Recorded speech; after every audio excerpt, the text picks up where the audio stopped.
ಎಲ್ಲರಿಗೂ ಶುಭೋದಯ. ಪೂತಿನ ಎಂಬ ಕಾವ್ಯನಾಮದಿಂದ ಪ್ರಸಿದ್ಧರಾಗಿರುವಂತಹ ಪುರೋಹಿತ ತಿರುನಾರಾಯಣ ಅಯ್ಯಂಗಾರ್ ನರಸಿಂಹಾಚಾರ್ ಅವರ ಪರಿಚಯವನ್ನು ನಾವು ಹಿಂದಿನ ತರಗತಿಯಲ್ಲಿ ಮಾಡಿದ್ದೇವೆ. ಈ ಕಣಿವೆಯ ಮುದುಕ ಎನ್ನುವ ಕವನದ ಆಶಯವನ್ನು ನಾವು ತಿಳ್ಕೊಂಡಿದ್ದೇವೆ.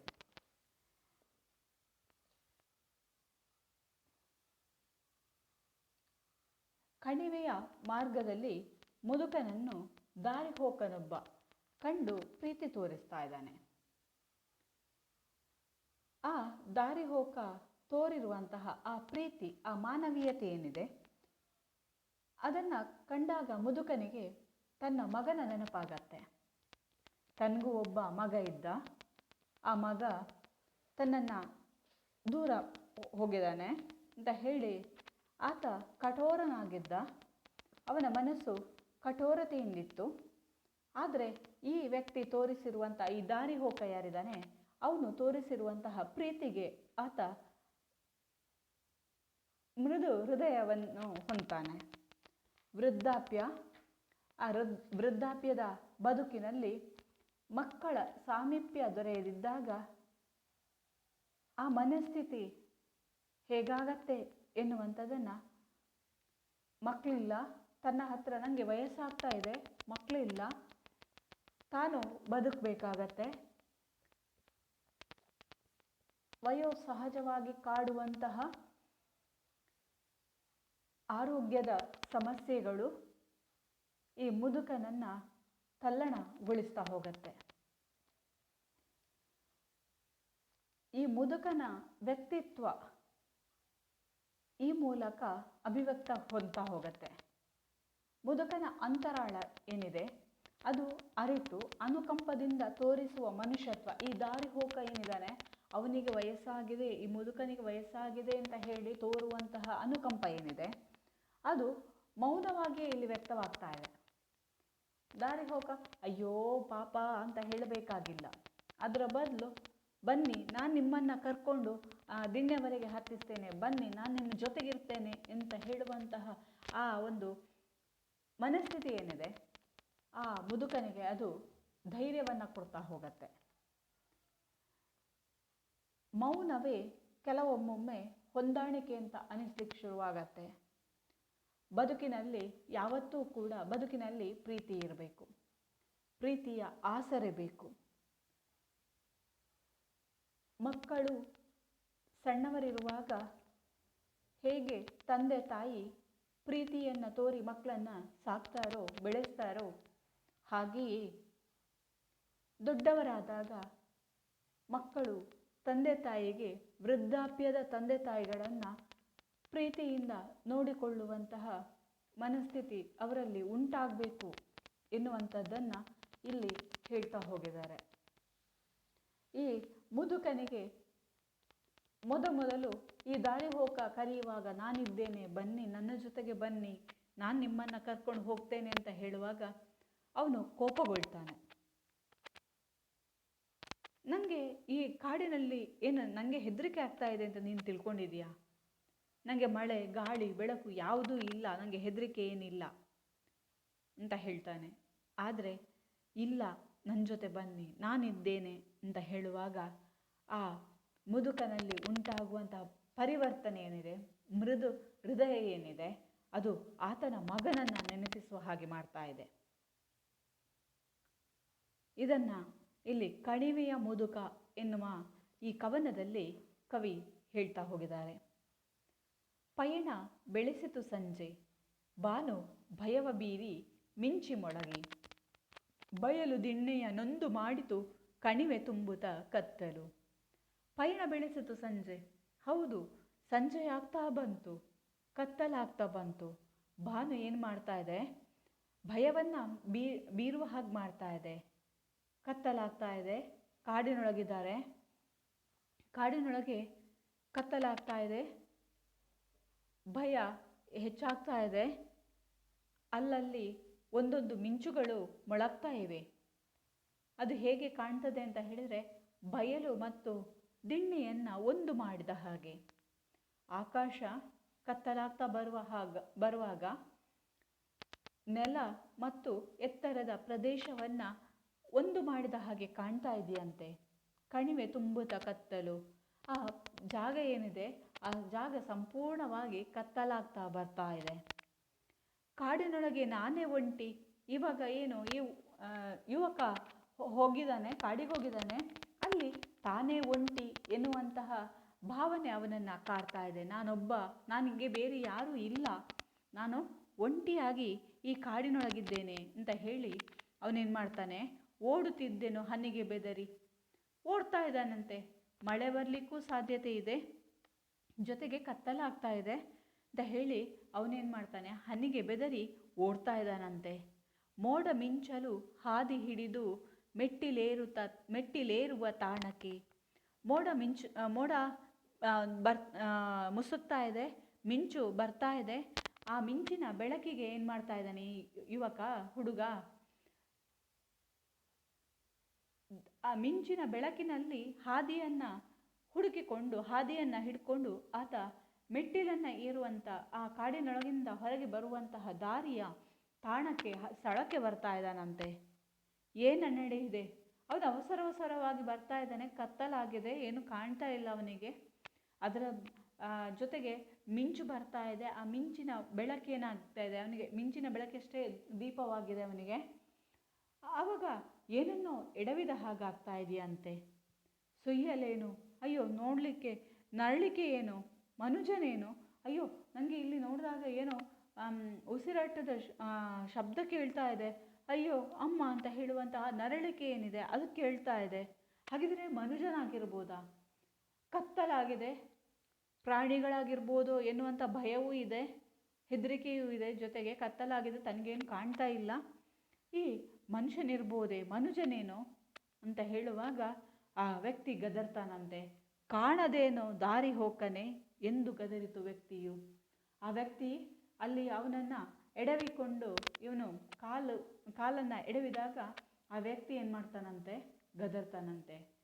ಕಾಣದೇನೋ, ನಿನಗೆ ಕಾಣೋದಿಲ್ವ? ನೀನು ಏನು ದಾರಿ ಹೋಗ್ತಾನೆ, ನೀನು ದಾರಿಯಲ್ಲಿ ಹೋಗ್ತಾ ಇರುವವನೇ, ನಿಂಗೇನು ಕಾಣ್ತಾ ಇಲ್ವಾ ಎಂದು ಗದರಿತು ವ್ಯಕ್ತಿಯು. ಹೆದರಿ ನಿಂತೇನು. ಆ ವ್ಯಕ್ತಿ ಈ ರೀತಿಯಾಗಿ ಜೋರು ಮಾಡಿದಾಗ ಅಥವಾ ಗದರಿದಾಗ ಆ ದಾರಿ ಹೋಕನಿಗೆ ಹೆದರಿಕೆ ಆಗತ್ತಂತೆ. ಮಿಂಚು ಬೆಳಕೊಳು ಮುದುಕನೊಬ್ಬನ ಕಂಡಿನಲ್ಲಿ.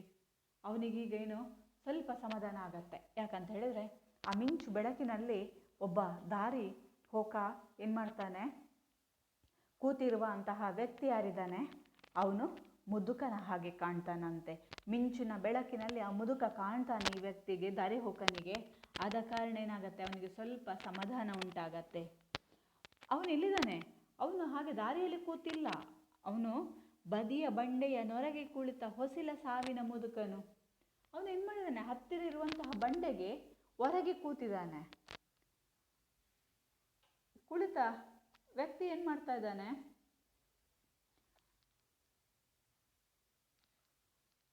ಹೊಸಿಲ ಸಾವಿನ ಮುದುಕನು. ಆ ವ್ಯಕ್ತಿ ಹತ್ರ ಸಾಯಲಿಕ್ಕೆ ಹತ್ತಿರವಾಗಿದ್ದಾನೆ. ತುಂಬ ಹಣ್ಣು ಮುದುಕ, ತುಂಬ ವಯಸ್ಸಾಗಿದೆ ಆತನಿಗೆ. ಏನು ಮಾಡ್ಲಿಕ್ಕೆ ಆಗ್ತಾ ಇಲ್ಲ, ನಡಿಲಿಕ್ಕೆ ಶಕ್ತಿ ಇಲ್ಲ. ಮನಸ್ಸಿನ ಭಾರ ಆತನ ಶಕ್ತಿಯನ್ನು ಸಂಪೂರ್ಣವಾಗಿ ಕಸಿದುಕೊಂಡಿದೆ. ಆ ವ್ಯಕ್ತಿಗೆ ಮನಸ್ಸಿನಲ್ಲಿ ಒಂದಷ್ಟು ವೇದನೆ ಇದೆ. ಆ ವೇದನೆ ಏನು ಮಾಡ್ತಾ ಇದೆ, ಆತನನ್ನು ಮತ್ತಷ್ಟು ಚಿಂತೆಗೀಡು ಮಾಡ್ತಾ ಇದೆ. ಗೌಡ ಕ್ಷಮಿಸೈ, ಇರುಳು ಕಾಣದು, ನನ್ನನ್ನು ಕ್ಷಮಿಸಿ ಗೌಡ, ನನ್ನನ್ನು ಕ್ಷಮಿಸಿ, ಇರುಳು ಕತ್ತಲೆಯಾಗಿದೆ, ಕಾಣ್ತಾ ಇಲ್ಲ. ಮೋಡ ಮುಸುಕಿದೆ, ನನಗೆ ಕಾಣ್ತಾ ಇಲ್ಲ. ಕಾಡಿಗೊಬ್ಬನೇ ನಾನೊಬ್ಬನೇ ಬಂದಿದ್ದೇನೆ ಕಾಡಿಗೆ. ಮೇಡ ಹತ್ತಲು ಕಷ್ಟಬಹುದೈ, ಅಯ್ಯೋ ನಿಂಗೆ ಈ ದಿಣ್ಣೆಯನ್ನು ಏರ್ಲಿಕ್ಕೆ ಕಷ್ಟವಾಗ್ತಾ ಇದೆಯಾ? ಜೊತೆಗೆ ನಿಲ್ಲುವೆನೆಂದನು, ನಾನು ಬೇಕಿದ್ರೆ ಜೊತೆಗೆ ನಿಲ್ತೇನೆ ಅಂತ ಹೇಳಿ ದಾರಿ ಹೋಕ ಹೇಳ್ತಾನಂತೆ. ಮೊದಲು ಕೋಪಿಸಿ ಬಳಿಕ ನಕ್ಕನು. ಮೊದಲು ಆ ಮುದುಕ ಏನು ಮಾಡ್ತಾನಂತೆ, ಕೋಪಿಸಿಕೊಳ್ತಾನಂತೆ, ಬಳಿಕ ನಗ್ತಾನಂತೆ.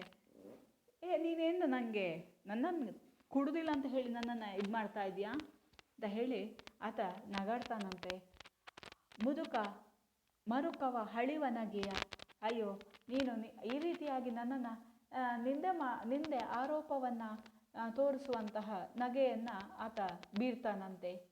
ಮುದ್ದಿಗೆ ಚಳಿಯೇ, ಅಯ್ಯೋ ನನಗೆ ಚಳಿ ಆಗ್ತಾ ಇದೆಯಾ, ಈರುಳ್ಳಿ ಕತ್ತಲೆ ಆಗ್ತಾ ಇದೆಯಾ, ಮಳೆಯೇ ಮಳೆ ಬರ್ತಾ ಇದೆಯಾ, ಕಾಡೆ ನನಗೆ ಕಾಡಾದ್ರೇನು ದಿನ್ನೆ ಆದ್ರೇನು ಎಲ್ಲವೂ ಒಂದೇ, ನಡೆಯೋ ನೀನು ಹೋಗೋ ನೀನು, ನನಗೆ ಬೇಡ, ನಾನು ಬರೋದಿಲ್ಲ, ನನಗೆ ಕಷ್ಟ ಆಗ್ತದೆ ಅಂತ ಹೇಳಿ ನಾನು ಇಲ್ಲಿಗೆ ಬಂದದಲ್ಲ. ಹಳುವಿನೊಳಗೂ ಮರುಕ ಬೇಡವೇ, ಈ ಕಾಡಿನಲ್ಲಾದರೂ ನಿಮಗೆ ಒಂಚೂರಾದರೂ ಬೇಜಾರು ಅಥವಾ ಒಂಚೂರು ನನಗೆ ಮರುಕವನ್ನು ತೋರಿಸಬಾರ್ದೆ. ಇಳೆಯ ಬವಣಿಗೆ ಜಡ್ಡು ಬಿದ್ದನೆ, ನಿಮಗೆ ಈ ಭೂಮಿಯ ಸಂಚಾರ ಏನೋ ಕಷ್ಟವಾಯಿತಾ, ನಿಮಗೆ ಭೂಮಿಯಲ್ಲಿ ಬದುಕನ್ನು ಸವೆಸುವಂಥದ್ದು ನಿಂಗೆ ಕಷ್ಟವಾಯಿತೆ.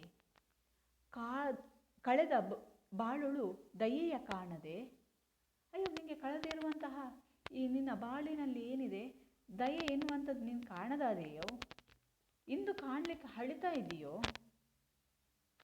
ಅಂತ ಹೇಳಿ ಆತ ದಾರಿ ಹೋಗ ಮುದುಕನನ್ನು ಮಾತಾಡಿಸ್ತಾನಂತೆ. ಹಿತದ ಮಾತುಗಳ ನಾಡು ತಾತನ ಕತಿಯ ನಿಳುಹಿದೆ, ಬೇಡವೆಂದರು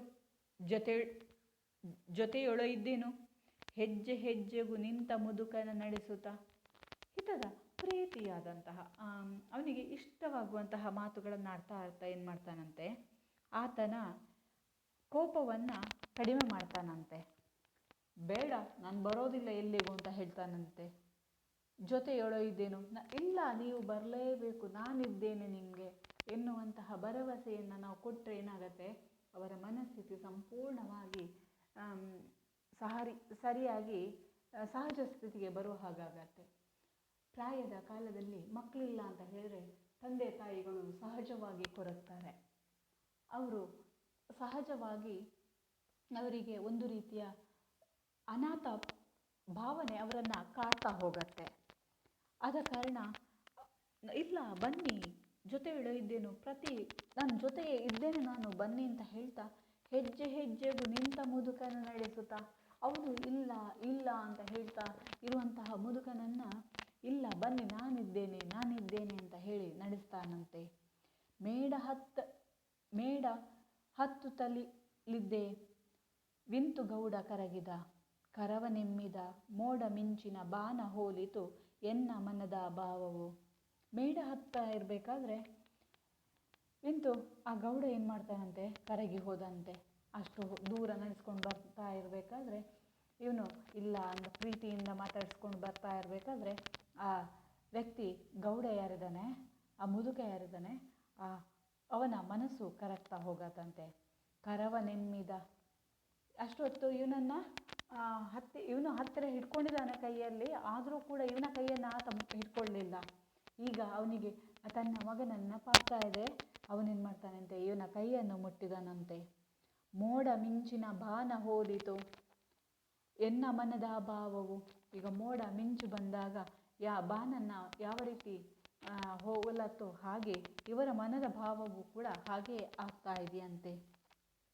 ಗಗನವ ಎಳೆಯುವ ಮಿಂಚು ಮುದುಕನ ಮೊಗದಿ ಬಿಂಬಿಸಿ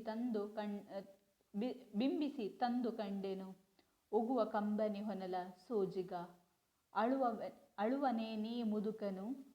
ಅವನೇನು ಮಾಡ್ತಾ ಇದ್ದಾನಂತೆ, ಆ ಮುದುಕನಲ್ಲಿ ಮಿಂಚು ಬಂದಾಗ ಆ ಮುದುಕನಲ್ಲಿ ಮೊಗವನ್ನು ನೋಡ್ತಾನಂತೆ. ಆ ಮೊಗವನ್ನು ನೋಡಿದಾಗ ಆ ಮುದುಕ ಅಳ್ತಾ ಇದ್ದಾನಂತೆ. ಅಯ್ಯೋ ಇವನು ಅಳ್ತಾ ಇದ್ದಾನ, ಯಾಕಾಗಿ ಅಳ್ತಾ ಇರಬಹುದು ಅಂತ ಹೇಳಿ ಈ ದಾರಿ ಹೋಕನಿಗೆ ಆಶ್ಚರ್ಯ ಆಗ್ತಾ ಇದೆಯಂತೆ. ದುಗುಡವೇತಕ್ಕೆ ಗೌಡ ಪೇಳೈ ದಿಗುಲು ಬಿದ್ದೆಯ ಮುಪ್ಪು ಹಳಿವೆಯ. ಅಯ್ಯೋ ನಿಂಗೆ ಏನಾಗ್ತಾ ಇದೆ, ಹೆದರಿಕೆ ಆಗ್ತಾ ಇದೆಯಾ, ಏನು ಯಾಕೆ ನೀನು ಅಳ್ತಾ ಇದೆಯಾ ಹೇಳು, ದಿಗಿಲು ಬಿದ್ದೆಯಾ, ಹೆದರಿಕೆ ಆಯ್ತಾ ನಿನಗೆ, ನಿನ್ನ ಈ ಮುಪ್ಪನ್ನು ಹಳಿತಾ ಇದೆಯಾ, ನೀನು ಇನ್ನೊಬ್ಬರನ್ನು ಆಧರಿಸಿಕೊಂಡು ನಡಿಬೇಕಾಯ್ತಲ್ವಾ ಅಂತ ಹೇಳಿ ನಿನ್ನ ಮುಪ್ಪನ್ನು ನೀನು ಹಳಿತಾ ಇರುವೆಯಾ, ಬಗೆಯೊಳಗಾವುದು ನೋವು ನಿನಗೆ, ಯಾವ ರೀತಿಯ ನೋವು ನಿನ್ನನ್ನು ಕಾಡ್ತಾ ಇದೆ, ಕೋಪವೇ ನನ್ನ ಹತ್ರ, ನೀನು ಬರುವುದಿಲ್ಲ ಅಂತ ಹೇಳಿದಾಗಲೂ ನಾನು ನಿನ್ನನ್ನು ಬಾ ನಾನಿದ್ದೇನೆ ನಾನಿದ್ದೇನೆ ಅಂತ ಹೇಳಿ ಕರೆಸ್ಕೊಂಡು ಬಂದೆ, ಅದಕ್ಕೆ ಏನಾದರೂ ನನ್ನ ಹತ್ರ ಕೋಪ ಇದೆಯಾ? ನಿನ್ನ ಅಬಲತೆಗಳುವೆಯಾ? ನಿನಗೆ ಈ ರೀತಿಯಾಗಿರುವಂತಹ ಅಬಲತೆ ಏನಿದೆ, ನಿನ್ನ ದುರ್ಬಲತೆ ಏನಿದೆ, ಅದಕ್ಕಾಗಿ ಅಳ್ತಾ ಇದೆಯಾ? ಎನ್ನ ಮಾತಿಗೆ ಗೌಡನೆಂದನು, ಎನ್ನ ಕರಗಳ ನಮುಕಿ ಮೆಲ್ಲನೆ, ನಿನ್ನ ಈ ಬಗೆ ಮರುಕ ತಂದಿತು ಮರೆತ ಕಂದನ ನೆನಪನು. ನಿನ್ನ ಇಲ್ಲ ಮಗ ಇಲ್ಲ, ನನ್ನಲ್ಲಿ ಯಾವುದಕ್ಕೂ ನಾನು ಅಳ್ತಾ ಇಲ್ಲ, ನಾನು ಅಳ್ತಾ ಇರುವಂಥದ್ದು ಬೇರೆಗೆ. ಎನ್ನ ಮಾತಿಗೆ ಗೌಡ ಹೀಗೆ ಹೇಳ್ತಾನಂತೆ, ಅವನ ಕರುಗಳನ್ನು ಹಿಡಿದು ಮೆಲ್ಲನೆ, ನಿನ್ನ ಈ ಬಗೆ ಮರುಕ ತಂದಿತು, ನೀನು ಇಷ್ಟು ತೋರಿಸ್ತಾ ಇದೆಯಲ್ವ ನನಗೆ, ಈ ರೀತಿಯ ಪ್ರೀತಿಯನ್ನು ಕರುಣೆಯನ್ನು ತೋರಿಸ್ತಾ ಇದೆಯಲ್ವ, ಅದನ್ನು ಮರೆತ ಕಂದನ ನೆನಪನು. ನನಗೆ ಮಗ ಇದ್ದು ಮಗ ಮರೆತು ಹೋಗಿದ್ದಾನೆ, ಆ ನೆನಪು ನನಗೆ ಇವಾಗ ಕಾಡ್ತಾ ಇದೆ, ನನಗೂ ಮಗ ಇದ್ದು ಹೀಗೆ ಮಾಡ್ತಾ ಇದ್ರೆ ಆತ ಅಂತ ಹೇಳಿ ನಾನು ಅವನನ್ನು ನೆನಪಿಸಿದೆ ಅಂತ ಹೇಳಿ ಹೇಳ್ತಾನಂತೆ. ನಡೆದೆವಿಬ್ಬರು ಮೌನದಿಂದ. ಈ ಹುಡುಗ ದಾರಿ ಹೋಗ ಏನು ಕೇಳ್ತಾ ಇಲ್ಲ ಮುಂದಕ್ಕೆ, ಮೌನವಾಗಿ ನಡಿತಾನಂತೆ. ಈಗ ನಾನಿದ್ದೇನೆ ಬನ್ನಿ ಅಂತ ಹೇಳಿ ಮೌನವಾಗಿ ನಡೆದೆವು. ಅಡವಿಯೊಳಗೆ ನಾನು ಮುದುಕನ, ಅಡವಿಯೊಳಗೆ ನಾನು ಮತ್ತು ಮುದುಕನು, ನುಡಿಯು ತಿಳುಹಲು ಬಲ್ಲದೇನು ಮೌನ ನುಡಿದ ದುಗುಡವ. ಮಾತಿನಲ್ಲಿ ಆ ದುಗುಡವನ್ನು ಹೇಳಲಿಕ್ಕೆ ಸಾಧ್ಯವೇ ಇಲ್ಲ. ಆ ದುಗುಡ ಅಥವಾ ಆ ಒಂದು ಮನಸ್ಥಿತಿ ಏನಿದೆ ಅದನ್ನು ಹೇಳಲಿಕ್ಕೆ ಆಗೋದಿಲ್ಲ. ಅಂತಹ ಸಮಯದಲ್ಲಿ ಮೌನ ಏನಾಗತ್ತೆ, ಪ್ರತಿಯೊಂದನ್ನೂ ಕೂಡ ನಮಗೆ ಅರ್ಥ ಮಾಡಿಸ್ತಾ ಹೋಗತ್ತೆ. ಮೌನ ನುಡಿದ ದುಗುಡವ, ಮೌನ ಏನು ಮಾಡುತ್ತೆ, ಆ ದುಗುಡಕ್ಕೆ ಶಾಂತಿಯನ್ನು ಕೊಡುತ್ತೆ, ನೆಮ್ಮದಿಯನ್ನು ಕೊಡುತ್ತೆ.